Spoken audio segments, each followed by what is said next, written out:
Hello guys and welcome back to the Toffee Blues, your source for all things Everton. Once again I'm Greg and this is the Starting 11 show off the back of a midweek fixture that deceives to tell you more than it actually does. I think you see two very poor games in the league that leave us bottom of the table, and then you see a turnaround when the team changes, but realistically it's against Doncaster. Certain players who came in and performed, would they have the same impact in a Premier League game? It's impossible to say. It's very easy to latch on to the benefits and think, well, he has to play, he had a good game against Doncaster, or that's the revolution, that's the team, that's what we've got to stick with, especially when you've got a conservative manager like Dyche, who is probably not going to make wholesale changes. If you think about the players who were rested, it's more than likely that they will come straight back in for some of the players who were more exciting. In terms of injury news, we know, not an injury, but Young is back from suspension after sitting out against Spurs. Patterson and Branthwaite are going to be back probably after the international break, was the update. Chimiti's still weeks away, and Coleman was clearly fit enough for 60 minutes, but not a whole game in coming back against Doncaster. Things we've got to talk about. O'Brien, of course, came in and sat next to Keane against Doncaster. Hasn't been trusted so far. Rumours about how he's been training. I don't know how well substantiated they are, but interesting to see him. It feels like last season where Keane and Tarkowski started and it took a while until Branthwaite finally got the nod and then he was undroppable. I wonder if it'll be the same case. And then O'Brien and Branthwaite will be the go-to, or whether O'Brien breaks in, Branthwaite comes back, and then it's Branthwaite and Tarkowski. I imagine that might be the case. What else have you got to look at? You've got to look at midfield. James Garner, of course, coming back in. Idrissa Gueye rested. Njai coming in. Decore rested.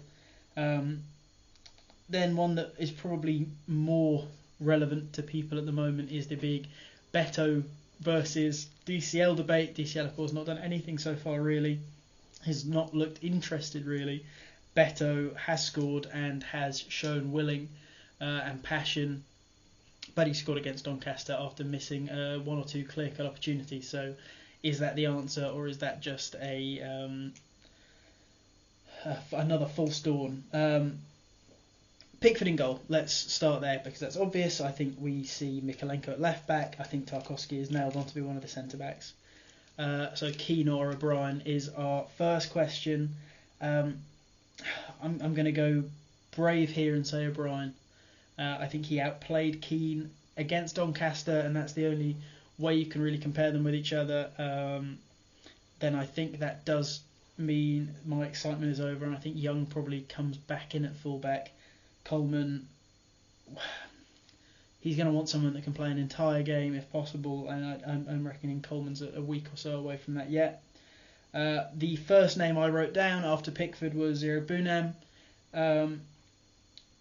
Some stats floating around about how incredible his interception numbers have been across Europe's top 5 leagues, across all competitions, and has seemed quite undroppable at the moment.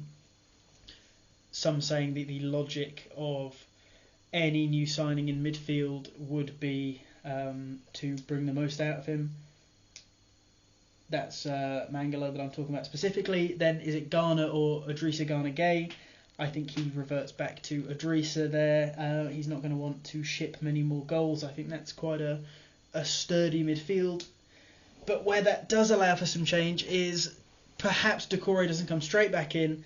Perhaps this is where he institutes some change with Njai sitting in front of them. He just looked so exciting. He has done in all the cameos he's made. I know that could flatter to deceive in the Premier League. It's easier to do that against Doncaster, but surely he will see the rising tide of people saying it's just nice to have something to cheer about. If you're thinking about fixing that Goodison atmosphere, just giving people small little moments in a game that get them excited, get them off their seat and add some sort of creative spark, that's going to be the kind of thing. He's the kind of player that can lift an atmosphere and keep things a little bit more on side. McNeil, Harrison, I don't think Lindstrom did enough. He looked a little off the pace. He's probably one that's going to need a little bit more time before he's properly integrated. And I think I think it's probably Calvert-Lewin back up top. Even though Beto scored, I think Beto will probably get more time as a substitute if it's not working or DCL looks not fussed. But I really do think DCL, he'll go back to that. That seems to be the only recipe that Dyche has ever really had that's worked, has included DCL as the main ingredient. So I think that will be what he reverts back to, the recipe he reverts back to. So that's the team, I think, on paper. Pickford, Young, O'Brien, Tarkowski, Mikalenko, Irubunam, Gay, Njai, McNeil, DCL and Harrison. Let me know what you think of that. Who impressed you enough against Doncaster? Were any of the young guys, Dixon, Armstrong, who you'd want to see come into the first team, start to get more minutes? Are we doing enough to play young players? Dobbin right on the fringes last season, didn't get in, ended up selling him. What would you change? Who do we still need to bring in? Let me know all of those things, and hopefully next week we're saying change nothing because it worked so well for the first time. Cheers, guys.